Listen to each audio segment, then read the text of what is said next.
Hello, welcome everybody to Australia and New Zealand, where we've got Amanda today who will talk us through how she was very surprised when she hit Australia, when she immigrated, and found out that there is actually not a lot of Kanban, and in Brazil, I think it's actually quite big.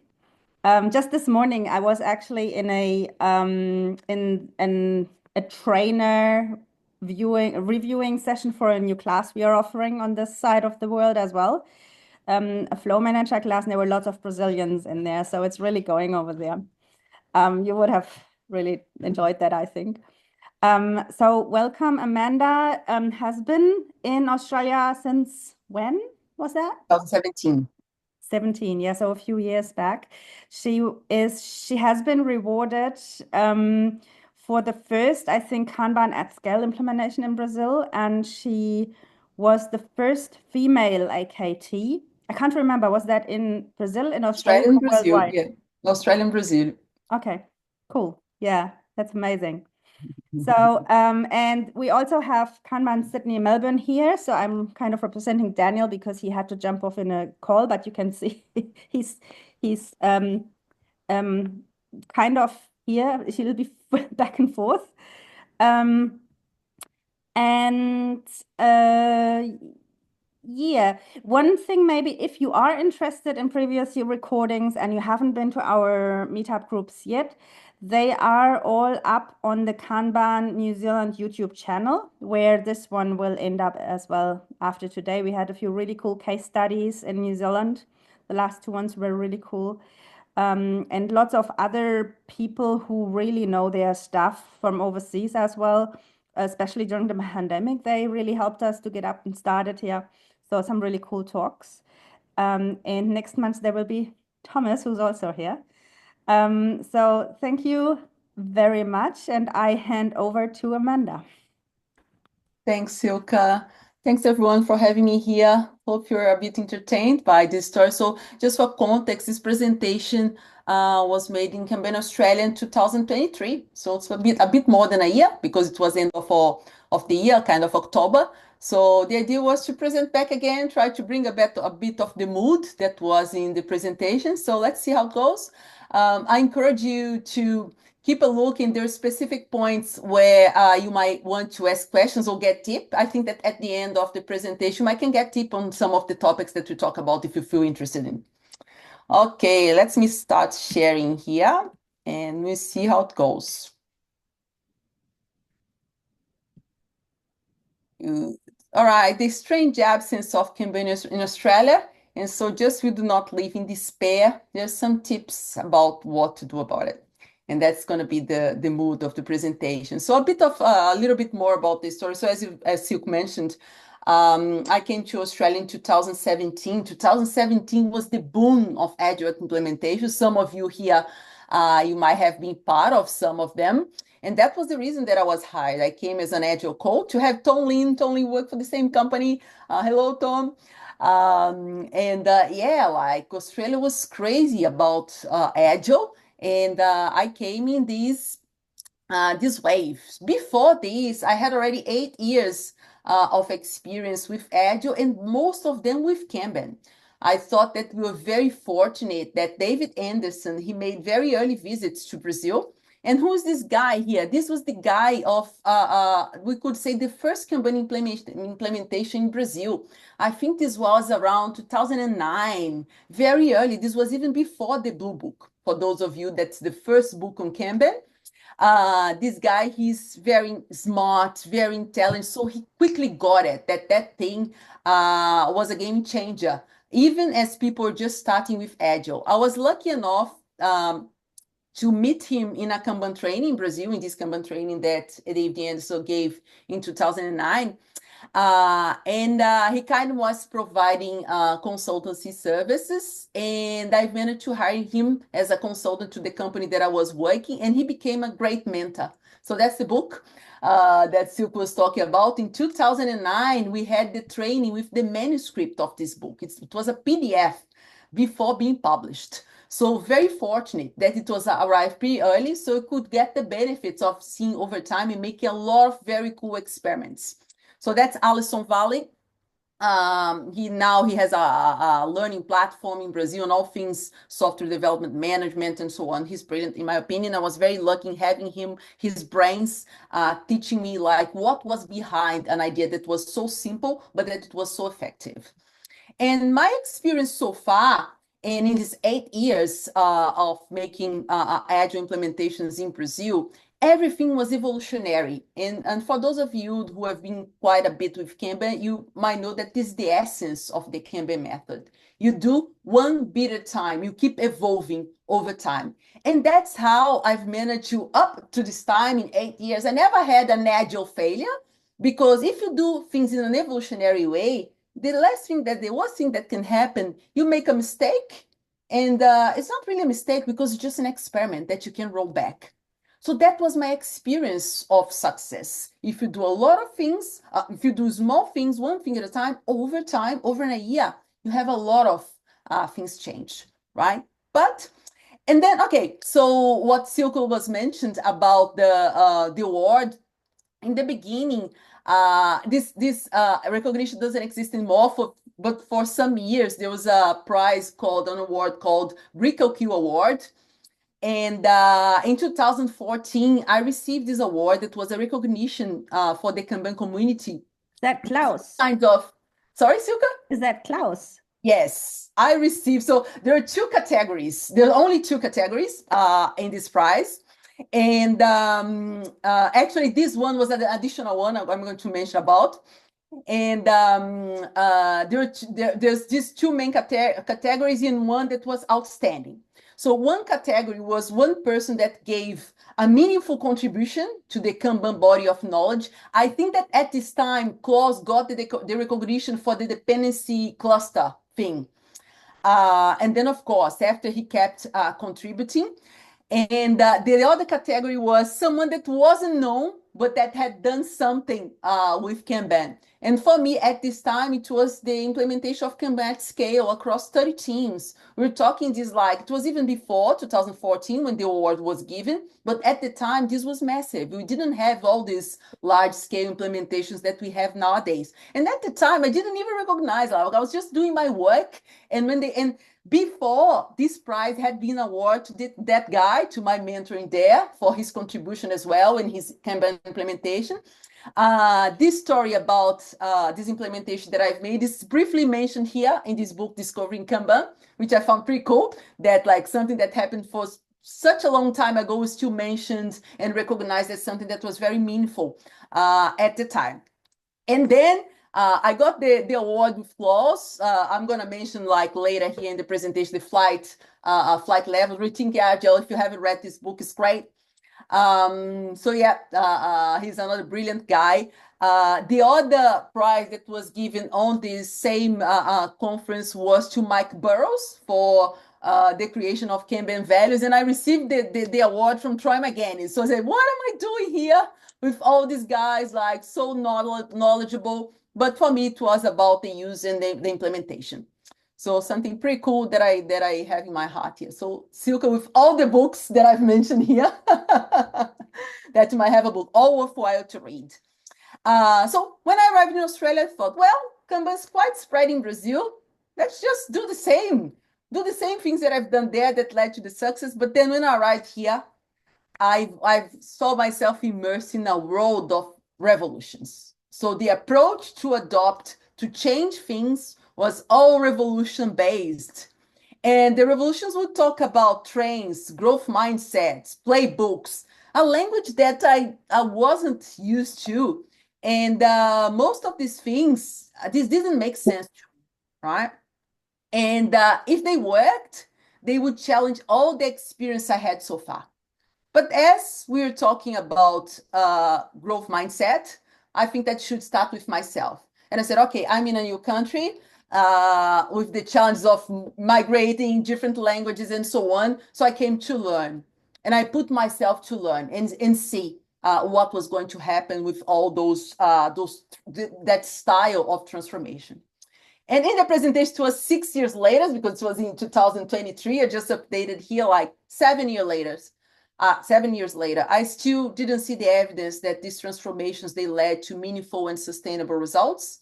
Actually, before this presentation, I updated this for today. I didn't have this label here, down here in the Kanban Australia. Sorry, it's hovering over here. One news, like, it was in the news, like, it's pretty sad because one of the comments like this: it's been a disaster. Whoever becomes the next CEO, the first thing they'll do is to get rid of Agile. Unfortunately, many, and this didn't happen just in Australia, many of these transformations that where it was part a lot of money and with massive, that's the way that we're doing things and so on, let's change everything, they didn't really translate into business results. And I think that the worst part, they dragged the name Agile down to the point that people now are resistant to Agile, and we need to find ways of doing, because at the same time, what happened, I think, is that people threw the baby out with the water. There's a lot of good things that sometimes we land in a company, even basic Agile practices are not in there, and you have to have everything from scratch, which I think that's not okay, but it's the price that I think we've been paying for this, everything, that there were so many promises that unfortunately were not fulfilled. But personally, for me, it was confirmed. Evolution, it's a robust strategy. And here, if I think that if I'm in different audiences, I'm very careful with this phrase. But here's a Kanban Meetup. I'm assuming people interested in Kanban want to know, Kanban is my silver bullet for delivery. I've been using now for, let's say, 15 years. It's much cheaper than any revolutions, and it works every single time. And the reason why it works is that you just one bit at a time, not trying to install any framework, not trying to force anything that's unnatural to that environment. And every environment is going to be different. And Kanban just can be merged wherever you are. And I've led different kinds of teams: product, DevOps, marketing, any other business teams. It works because you're just understanding the situation and creating workflows, classifying work item types, understanding classes of services that work for that business. So it's tailor-made. One metaphor that I like to use, being in Australia might not resonate with everyone in the audience. Like, Australia, we have two big stores called IKEA in Australia. IKEA, like the Swedish one, everyone knows, but we have a local one that's called Bunnies. I would say, and Bunnies is a store where you have less ready things to make. You buy the tools, you buy, so you can build everything from scratch. So I would say that the Bunnies is like Kanban, like where you can build things from scratch. You build process from scratch, right? From the horse's mouth. So that's, I spoke with David before giving this presentation and getting his perspectives about this difference in terms of Kanban acceptance in different countries. So I'm going to read, let's read together here what he was saying. Organizations in developing countries such as Brazil or Turkey cannot afford to spend money with ineffective approaches. They have less resilience and less tolerance. They need to see results. This makes them more open to adopting pragmatic and actionable methods like Kanban, especially if they have failed once with something else. In contrast, some companies in richer places such as North America, Northern Europe, appear to have the financial resources to stick with less effective methods. Like I would say, I think that Australia would be in a similar position, right? Lacking the immediate need for positive feedback and quick results that Kanban provides. There's the tendency to try the same thing over and over again while expecting a different results.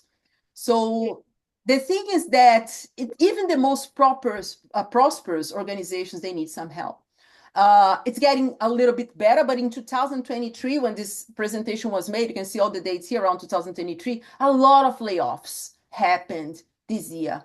And because like companies still like, they do not know how to work properly. There are many reasons why layoffs happened, but one is that you hire above your capacity, right? You do not have the efficiency, and you have the thing, okay, you have too many people, let's get rid of those people. You never know how many people do you really need to make the work.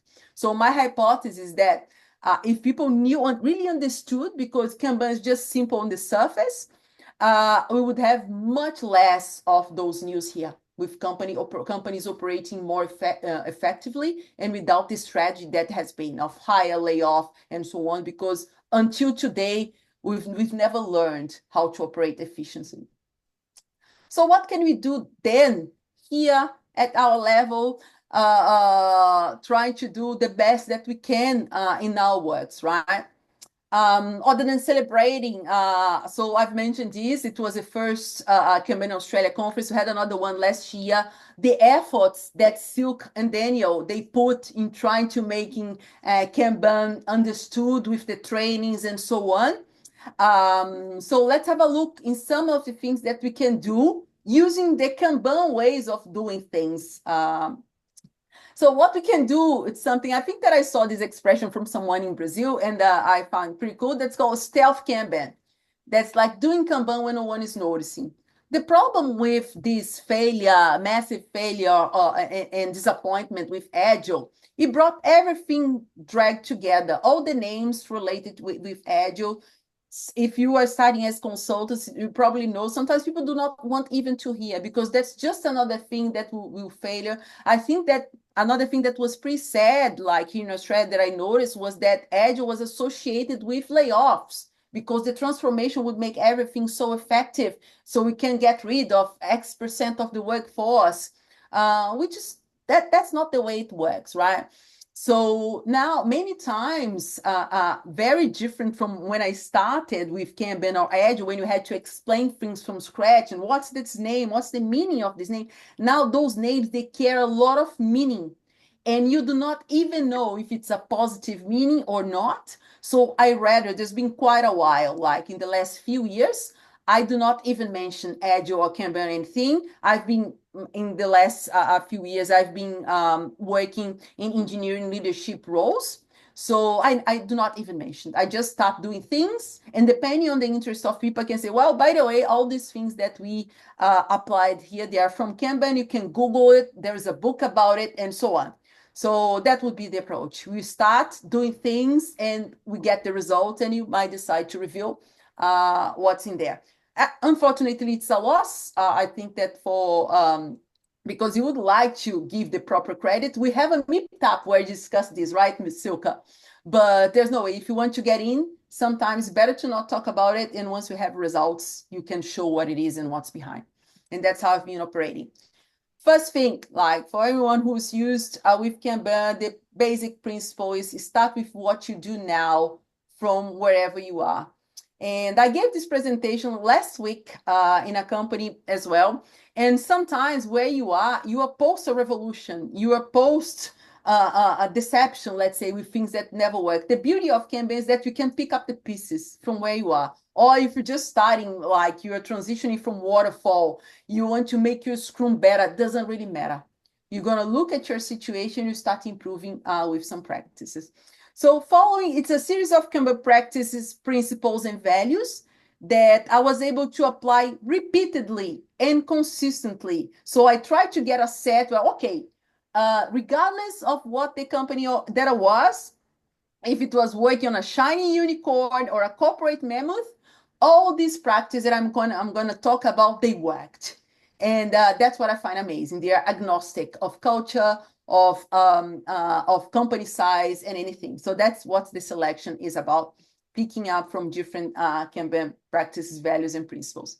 First one, leadership. I think that in the beginning of Agile, and if you look at the Agile Manifesto, it doesn't even mention leadership. And which is okay. Agile Manifesto was there to break the status quo. If you remember, like what we had before, it would take sometimes 1 year of raising requirements before building anything new. So it brought a lot of things like breaking small chunks, reflecting on what you're doing, the recognition that the problems that you're having with failed projects were not too much about technology, but about people. So this was great. But then even myself, as I started, well, we can make a revolution bottom up, and I had to fail sometimes to understand that without leadership support, you cannot do anything. So I think that leadership is a Kanban value, like raised by Mike Burrows from one of the books that Silke was showing to us. I would put in these two categories, right? Are you the leader that are making the changes? Or are you supporting a leader that can make the change? So in my career, I operated in both here. Sometimes I get a bit tired of just supporting, and I prefer, because if you're the leader, you can make the change and you know what to change is much easier and quicker, right? But many times you're in consultant position, so you're supporting. And for example, as a consultant, I learned how to understand quickly if that leadership would make the leap to reap the benefits or not. So you can easily get out and go to another gig or go to another team that's more willing. So not the team willing, leadership willing. So that's really important. And that's another thing that I love about Kanban. It really recognizes the importance of leadership, that without leadership, we cannot do anything. So first thing, leadership. Understanding, another Kanban value. Many of the problems that I see, they are just because you didn't understand the problem that you're trying to solve properly. So I really value spending more time in the problem space. And here, if you're acquainted with theory of constraints, that it goes like this. Any system has a constraint at any space, or we can talk about a bottleneck. And you solve that. By the time you solve a constraint, you solve a bottleneck, that bottleneck moves somewhere else to another part of the system. And then you go, right? And that's the same thing. That's how you approach with Kanban as well. Kanban is heavily influenced by theory of constraint. So what you're going to do, instead of trying to solve the world, and many times spending money in things that are working, if there's a company, if there's a team, like they are profitable, they're doing some things right. You do need not come and try to destroy everything and build everything from scratch, which many times people do with reorgs and restructure. That's another thing. Like in the Kanban community, it's very people are very against, because in the end, the same problems, they emerge again after they structure. So just waste of money. So what can you do? Find the biggest problem to be solved. I love to ask the question, what's the thing that's hurting the most? And if you think about agile practices, the practice of retrospective, sometimes you leave the retrospective with 10 items that are never solved. So my approach is just leave with one item. And you're going to talk about limiting WIP. If you leave with one and you solve that one, if every retrospective you leave with one problem, you solve that one, how many problems you're going to have solved by the end of the year? So that's it. Just ask the biggest problem. If your problem is business prioritization, that sometimes is the hard truth, right? Do not try to mess with team. It's not going to change anything. But why people start with team? Because it's easier, right? No one is going to mess. And sometimes it's where you are. So if you are at the team level, that's where you're going to start, but knowing that that's not going to solve all the problems. So whenever you can start from the topmost, the better, because you're going to have the opportunity of having more impact. And then doing like with a little hammer, one thing at a time. So Kanban value of understanding. Visualization, massive. I think that was another thing that Agile, Kanban, they brought to us. Like before, I think that requirements, you'd be everything in spreadsheets or documents, but having what we are doing in a board with a workflow for the people involved to create a shared mental model of where things are, what are the impediments, what things are accumulating, where are the bottlenecks, that's invaluable, right? And many people, we're talking about workflow here, many people do not get the value that a workflow might have. Some teams do not have. Sometimes just a tutor doing done might do the work.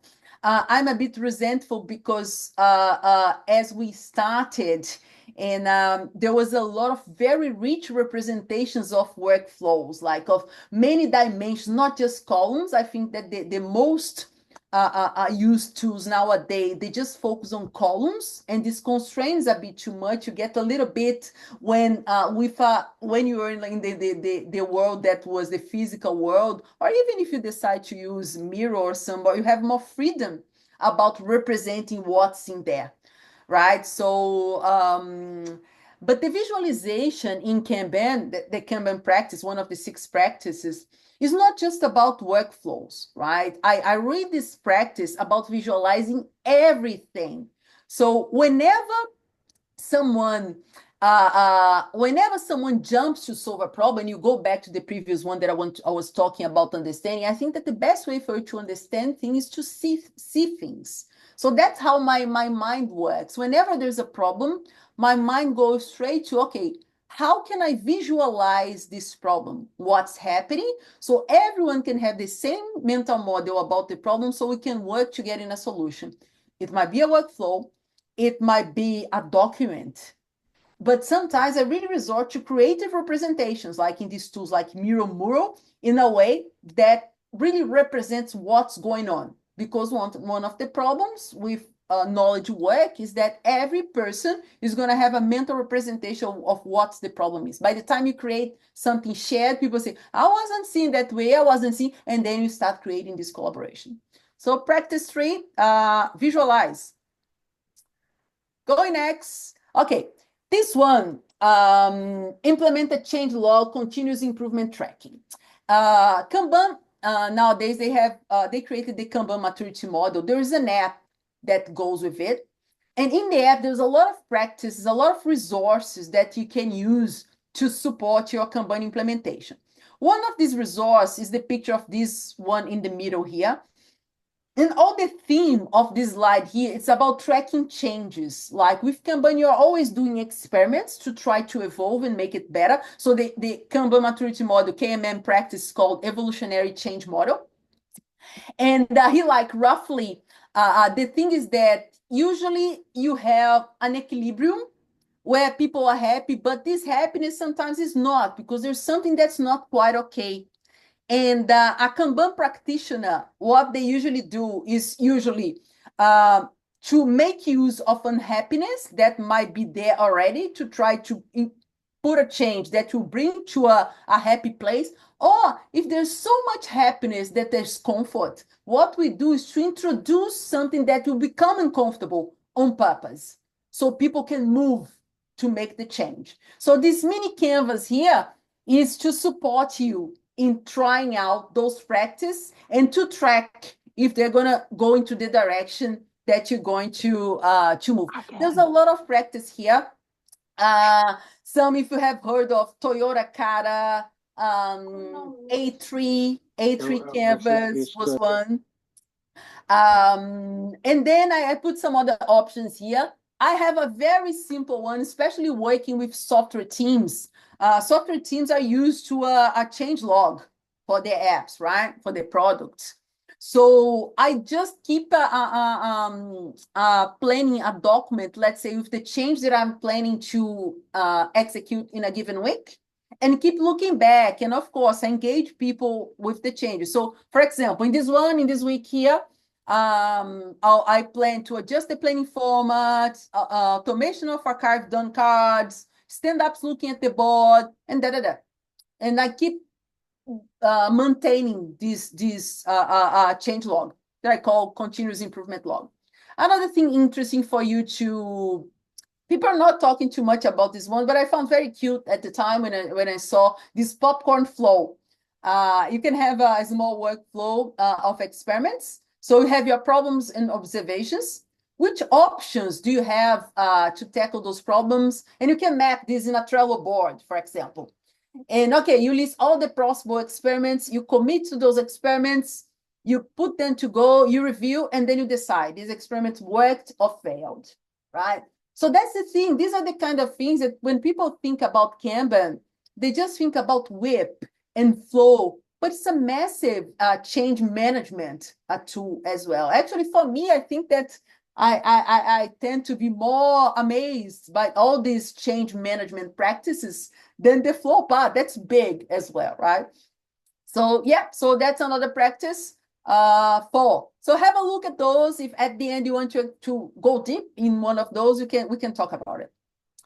The other one, depending on the experiment, I might decide to create documents to propose changes to get early feedback and avoid resistance. So if you have worked in engineering companies, there are many different names that they use for these documents. So usually it's to propose technical changes. So they might be called RFC, request for comments. RFC is a practice date from 1969 in the context of ARPANET, the grandfather of the internet. So there was an RFC that proposed the ARPANET, and it's being used a lot. So some companies call design docs. There are different names. So I try to use concepts that are known to them to propose those changes. So here's a very simple example. Let's say we have a team that was running a fortnightly cadence, and I wrote why we should try a weekly cadence, for example. And my experience that even smaller changes, like the very small changes, people, if they're not engaged, if they're involved, they resist because they fear what they're coming. So I try to guide them very gently across those changes. This is another one, trying to introduce a replenishment cadence, right? So that's a practice that because you prepare people up front, they read, and so on. Kanban is all about trying to avoid resistance. So here would be associated with the practice improve collaboratively. So these documents, they give a chance. Sorry, I'm hovering over here and it's coming back, right?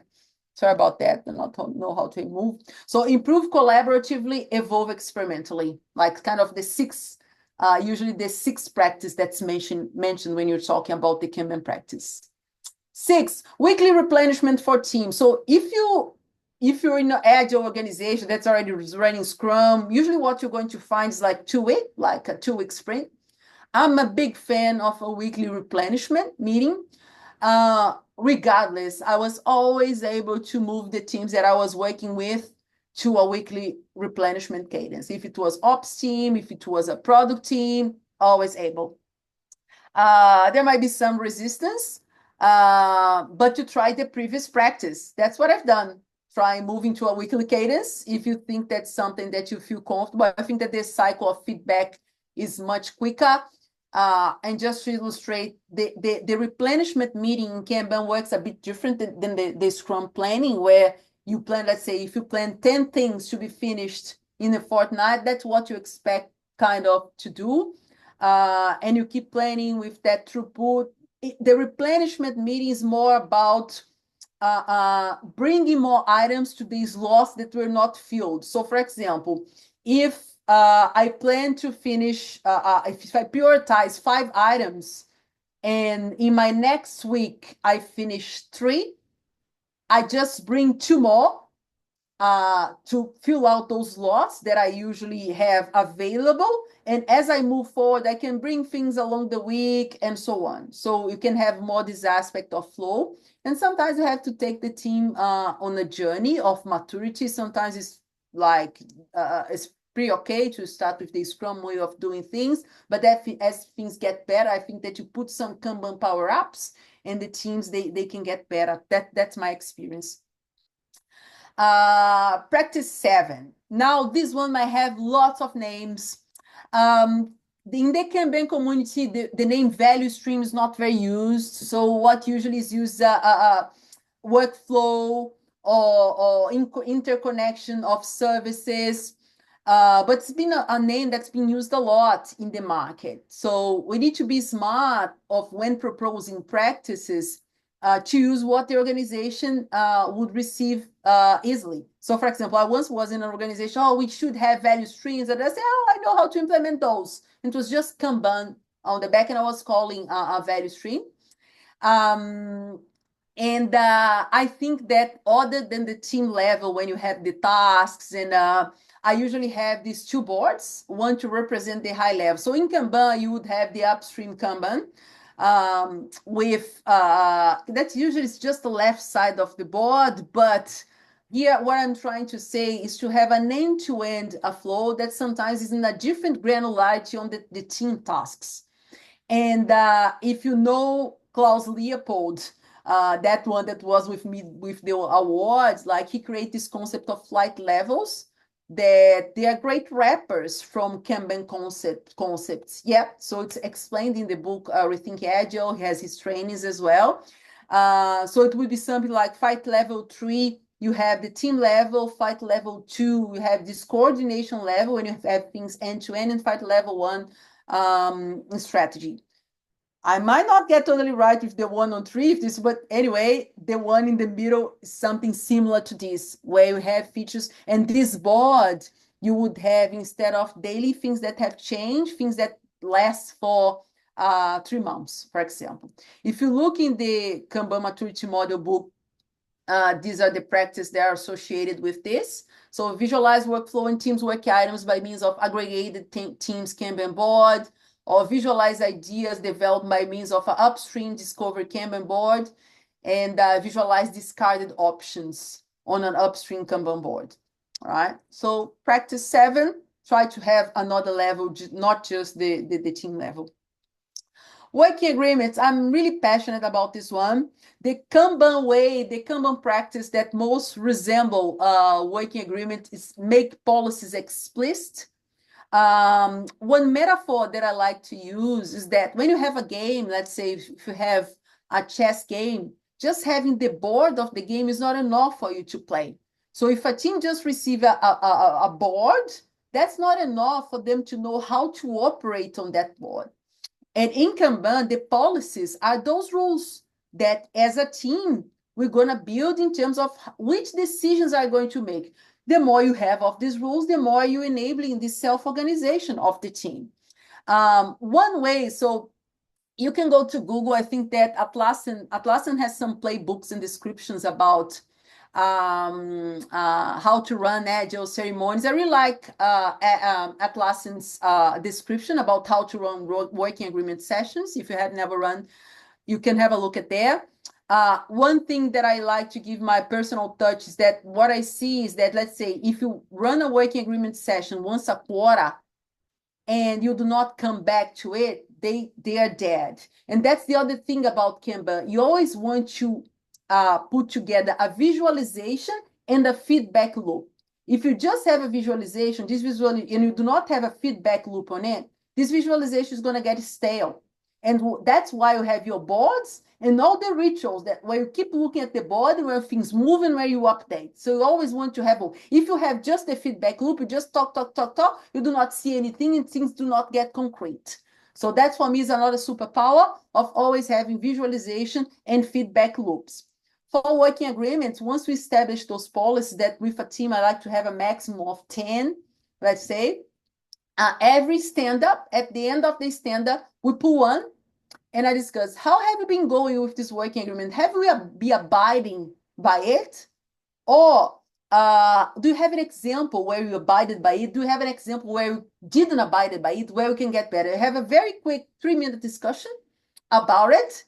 And this on a daily basis, refresher every quarter, every 3 months, where we also deprecate. Sometimes you get really good at some of those and you do not need anymore. One way where I sneakily introduce some common things, when sometimes there's a lot of resistance to WIP limits. I think that, in my opinion, WIP limits is one of the hardest practices for you to introduce. Massive value, but there's an unnatural resistance to it because it's not natural. Like, it's not natural for us to understand that by doing less, you're going to get more things done quicker, and so on. So what I usually introduce is a working agreement with the team that would say something like this: we focus on finishing work instead of starting new work. So whenever someone is going to make a decision about when I finished my work, let's say I finished my card, instead of pulling a new card, I'm going to focus on finishing. How? Helping someone that's doing something else. So these are the kind of examples where you can, as a leader, or if you're supporting a leader, you can tweak things to make the team operate in a way where you want them to go without necessarily micromanaging what they're doing daily, right? So I find working agreements really powerful. They can, in practice, make policies explicit. Metrics, number 9 here. Get some metrics, but be careful with its use. My experience so far is that our market is roughly at maturity level 2 for those who have an idea of what the Kanban maturity models level are, which would translate to a okay run Scrum. That's what maturity level, like people have some idea, and the power of delivery metrics is not fully understood or believed. The problem when you come with metrics to a low maturity setup, usually people want to make use of it. That's not appropriate. If you run, my my experience, it is if you have a good understanding of those practices that I've mentioned so far, plus the Kanban or Scrum that you're using, because I'm not getting into all those practices that you have that are embedded in the frameworks or in the methods. If you run really consistent, you can have very good results even without using metrics, right? But metrics, they really give a lot of power if it's safe to use them. So I'm a big fan of metrics as well. And the Kanban metrics, the Kanban practice is called manage flow, because metrics really helps you to see what's going on. And sometimes as a consultant, as an agile coach, that would be one of the first things I'd say, especially if I had multiple teams to work simultaneously, sometimes with 10 teams, I would plug in the metrics, and just by looking at the metrics, they would help me to prioritize which team needed more help and needed my presence in there, given that I couldn't be with 10 at the same time. And a final one here, I strongly suggest you attend the training or read the Kanban Maturity Model book. It's everything in there. I remember when the name was out, I said, oh, maturity, people have so much resistance to maturity. The things that for people like me who started when there wasn't, so here's the book, Silky Show, highly recommended. We learned a lot by mistake, using Kanban to learn our own mistakes. And what the Kanban maturity model did was to collect all this experience from different people in the world and collect the ones that they're always there as we're trying to help the teams and to evolve. So it's a catalog of a lot of things that you can do, and with guidance, depending, assessing on where you are at the moment. The thing is a suggestion. What's the next? You have a world of practices to try. But given that you have an understanding of the problem, the guide suggests you what's the next best thing that you're going to increase the chances of you having success in keeping evolving with the least amount of resistance. So I really encourage you to have a look, attend a training with Silka, with Daniel, and keep experimenting with the practices according to the organizational tolerance. Here's a summary. This could have been updated because at the time it was 14 years, probably now it's a bit of more, 15 years. So just a summary here of the takeaways. Number one, I always start with leadership. Leadership is a must. Evolution always work, always. Never waste a punctuation point. Punctuation point is a topic that's taught in Kanban trainings, Kanban coaching classes. And it's usually is a representation of a change that's happening. So leadership has changed. The company is going to a crisis. I had the experience of sometimes trying to introduce a change, let's say for 2 years, to only be able to implement when a specific event happens. Okay, that's now. People are a bit desperate. If I offer this now, that's when they're more likely to change, to accept, willing to change. So that is this context of with the experience you observing when is the right moment to introduce that change. Also in the trainings, Kanban, Silka, and I'm calling Silka Kanban, Silka, because you're so like I'm not sure. New Zealand. Okay, going back, Silka and Daniel, there's a concept that's called in Kanban when trying to make a change, that's called overreaching. Overreaching is when you introduce a practice that's so advanced that you end up losing the chance of making the implementation because people get scared, it was too much. So you try to avoid the overreach with the smallest changes. Kanban practice can be applied at every company to optimize every workflow. But you need to be mindful of the culture and some words. So for example, in the context here of Australia, I noticed that the word policy is not welcomed. So we need to change. I never use policy when I'm talking about making policies explicit. I use working agreements. That's more fit with the culture. The same thing with maturity. There's a lot of people that have resistance to the word maturity model. So we do not want to miss the change of making good things because of the wording. Not talking about Kanban might be the best way to introduce Kanban. That's what we're talking about. Changes need to be paced. So people have some tolerance to change, and you need to have the sensibility, the sensitivity to see when it's time to make the next change or let things settle. No need to coach teams, coach team leaders and above. Spending time coaching team, if the team leader doesn't buy in, is not going to work. It's going to quickly reverse to what the leader does. So if you have constrained resource, look for the leaders, need to convince them. You can make some good progress even with not so good tools. As I was saying, like, I don't think that the tools are really appropriate. There's some nice Kanban tools, but especially here in Australia, it's very hard to adopt, pretty much dominated by Jira because it's a local company and so on. But you can make some good progress. If you use Trello, if you use Mural, whenever you can represent even a basic workflow, if you really understand, take some time to really understand what's behind Kanban, the tool is not going to be an impediment. You can improve a lot without metrics, but you can create a superstar delivery team if you can use them, right? So my experience when I land in a team, like just fixing the basics, it's almost certain that I can get their lead times to a half.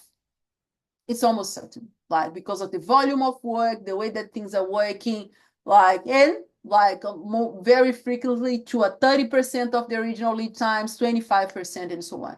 Nowadays, it really depends on where you are, but the result might be less dramatic because if a team is running a good scrum, you expect that their lead times are a maximum of 15 days, right? So that's what you expect on a well-run maximum. But whilst in the past, like it wasn't uncommon for you to have 6 days, but it still is. People keep dragging things. When you put the metrics to see how long things are taking, you're always surprised by, and there's always massive opportunities to change. This one, there's a caveat to this one. You can change culture with practice. That's one of the main things of Kanban. Silka, in the Kanban Maturity Model book, can you show that back pictures, like outcomes? Let's see if you have like practices, drivers. I think it's in the back cover of the book. Just on the other side. Let me see if I have.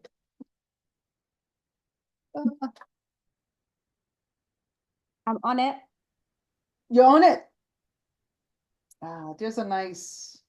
I know which one you mean, I think. You know, right? You know, the one is not exactly like this one, but it's similar to this one. It's not going to show because of my camera, but it's a kind of a workflow that show how we starting with practices. You can change things, right? It's a circle, right? Yeah, it's a circle, like practice drives something. Anyways, but the thing that's one of the things with Kanban, you can change culture with practices, and that initial idea that you have to change the mindset. There's an element of changing the mindset on the leadership and only, and the mindset to be a flow-based mindset of removing impediments, of getting results, getting things done. So yeah, you can. It's the easiest way. You tweak practice here and there, and especially with working agreements, you can set a team culture with actually at the start, not in the back. Oh, that's it. It's a bit hard to see. Yeah, practice is outcome. Yeah, so I think the teaching about it is culture follows values, practices follow culture, and outcomes follow practices. Yeah, that's it. That's the thing, Silka. So yeah, you can change, but of course, and that's why I start with number one, leadership. We know that leadership can get in the way. And last one, rinse and repeat. And that's another thing that Silke and Daniel, they teach in the Kanban coaching classes, this triad of to make a change, you need a stressor, something that it's encouragement to make that change. It might be a positive encouragement or a negative one, but something that moves you to change. If you do not need to change, you're not going to change. A reflection mechanism that's usually is in the form of these feedback loops where you stop to look if the stressor that you have introduced is making changes and leadership to ignite the change. So if you do not keep moving things, if you do not keep changing things, things are not going to stay the same. They're going to get worse. And leadership is the one that need to keep doing over and over again without stopping. And that's the end. So hopefully you have some good time for questions. Sorry, I wasn't following in the chat. Might have a look here, so might have some good chat now. Thank you so much for Amanda. Amazing. If I had known that this was actually a really good introduction into Kanban, I would have put that in LinkedIn. So if anyone is interested in Kanban, what it's really about, this was amazing. It was not just about Brazil and Australia. Yeah. I'm just also looking in the chat. I think there was one question from Vinny. How do you balance being collaborative to get buy-in and not having too many people block the flow by commenting on or asking too many questions when creating documents to propose changes? Oh, that's a tough one. Let's go. I think that really on this one, there's an element of decision making and how company makes decision, right? And again, I think that in the aspect of the culture, a too much collaborative culture might struggle with decision making. So I think that your issue is more like how decisions are made. I think that before anything, it needs to have clarity on who are the people who are responsible to make that decision. When working on this, Vinny, there's one practice that I kind of didn't mention here. I should have brought because I used in my other presentation, but I'm going to mention here, and you folks, you can do a bit of research. That's on decision making, a process that's called consent-based decision making. So if I see that there's a lot of Anthony, do you know, have you heard about Anthony? Right, right. So if you're immersed, so consent-based decision making, it recognized that too much collaboration is a hell of not moving forward because everyone has an opinion, right? So you are living between two extremes where when everyone has a say, or one when there's an autocratic person making a decision. You have something in between. So when there's a lot of people involved, let's say if you put a document, a lot of people are making opinions. What I would do, and of course, without trying to not to pressure too much the culture of the company, I would run a consent-based decision-making workshop to try to get to this agreement, to try to close the deal on this. This is a practice that I use a lot. I should have added here. So yeah, that's it, Anthony. You're not looking for consensus. It's naive to believe. Yeah, you might have consensus if you have 3 people, but by the time you have consent, well, you have 10 people. What I do is to teach people how to make decisions. Teach what's an objection, what's a preference. So these are concepts that you teach on this workshop, so people can get unattached to their personal preferences in terms of what will help to move forward to a place of decision. So I would usually encourage you to look on this topic. There's like some scripts. Even Silka, maybe you can share. I can share with you 2 links after the meetup. What kind of toolings? It's not a tooling, it's just a workshop. A link to how to run the workshop on decision making, concept-based decision making. Yeah, okay. So you mean sharing it with me and I will share it with the audience in the meetup? You post it, cool. yeah. Yeah, cool. Audience. Yeah. Very good. There was another, it was a comment rather, and I kind of replied, but maybe Amanda, you've got a point as well. Anthony says Niels flagging argues that culture can't be directly changed. You can change the inputs to culture, then have to observe the response.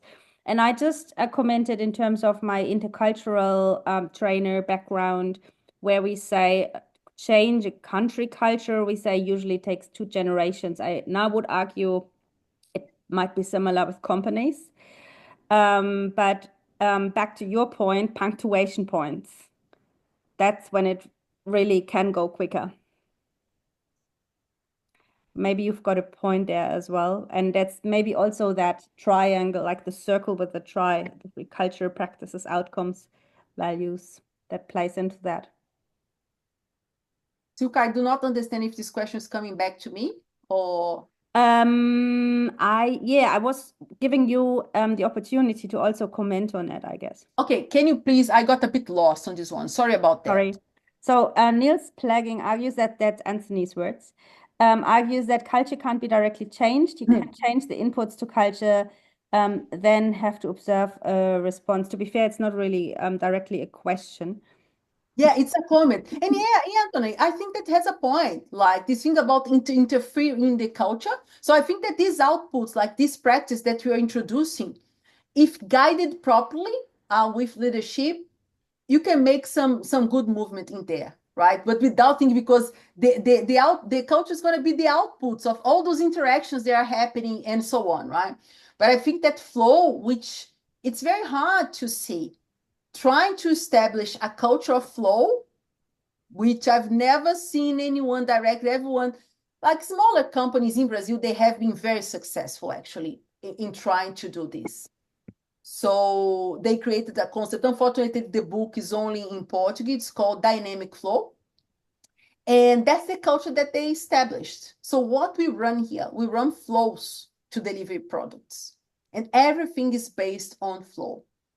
So in the end, leadership can change, but it needs to be the topmost person.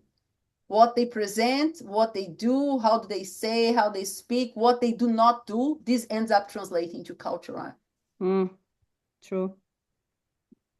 Then I could add on that because I was on a training for a systemic organization development, and they also said the same, like Niels Fleging is writing his book, that you can change culture directly, but through other means. And what Amanda said was, and Amanda, you said in your talk is, you make the rules how you're working together explicit, and like the Kanban things, like, okay, first finish the work of other people and then start a new task. So by these small rules, you try to change the culture of, okay, everybody is on his own and not helping others, and everybody's not, and I think that's just the concept, that you have to change the rules of working together, and use other practices, and then some months later or some years later, you have a culture in your company of flow, of helping each other and all that stuff. But it's a small changes in the organization that's leading to the culture. Yeah, but you can't have it like some authoritarian leader to say you have to be now good with each other. Then nobody is doing right? it. I totally agree, Wolfram. And you gave two very good examples of what's a good rule and what's not a good rule. You just said, like, if you have a very specific rule of we focus on finishing work before starting new work, that's a very specific and it's actionable. If you say be good to each other, every person will have so you see how you can tweak things. Yeah, nice. Thanks for that. Actually, in the reviewing session today for the Flow Manager class, David pointed out that value of respect is very much misunderstood as well. It's not actually like being polite to each other.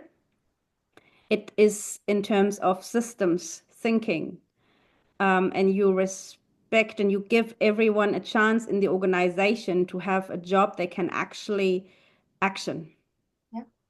I'm going to throw one here that might have the same effect that I always struggled with. And it's also a Kanban value, right? Collaboration. If you take the value of collaboration, we might have many interpreters. That's why they are values. They're not policies, right? It's a value that's in there. But the thing that say, I'm going to be collaborative. So any team that comes to my team asking me for do something, I'm going to do it because I'm collaborative. By doing this, I'm increasing my team whip. So in this sense, being collaborative is going against what is going to be best. So even like, let's say we have a leadership that's being this culture hacker. Even these principles, these rules, they need to have a rank of priorities. So yeah, we're gonna be if we're gonna say want to have the value of collaboration. Ideally, you probably would have some more specific practice, but let's say that finishing work before goal precedes being collaborative, because you know that's a more stronger one to get things done than being collaborative. That might be many interpretations about it.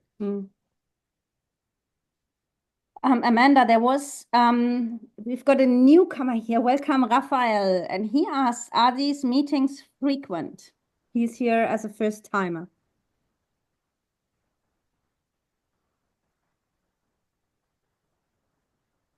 So the meetup happens once a month, right?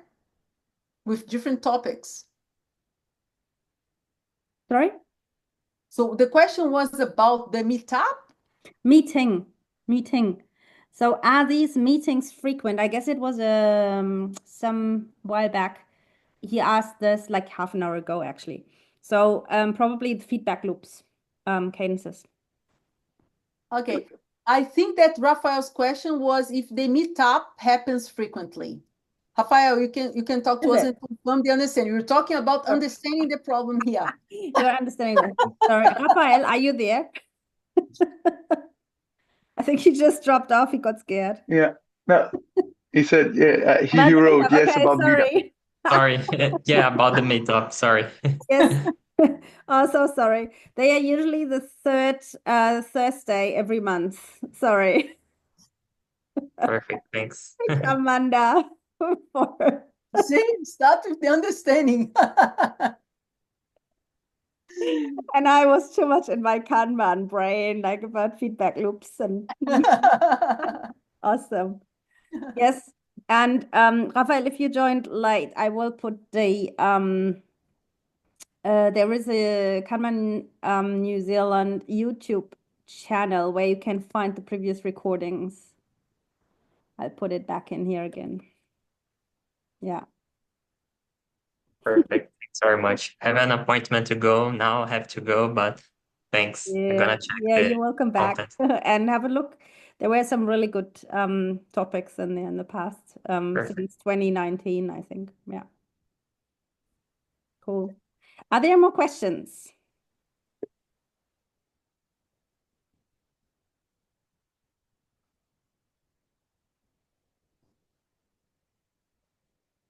All right, then I would say thank you so much. I will stop the recording here and give you folks a chance to maybe just say hello afterwards. Give me one sec.